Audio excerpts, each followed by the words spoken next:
Woodpeckers drum on wood mainly for three reasons. Woodpeckers use their strong beaks to drill into trees and wood to reach larvae, ants, and insects hiding inside. Their long, sticky tongues help to pull the insects out.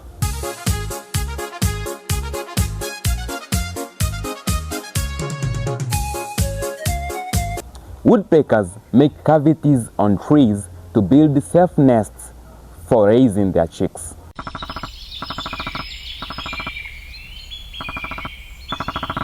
Instead of singing like many birds, woodpeckers drum on hollow wood or even metal surfaces loudly to attract potential mates.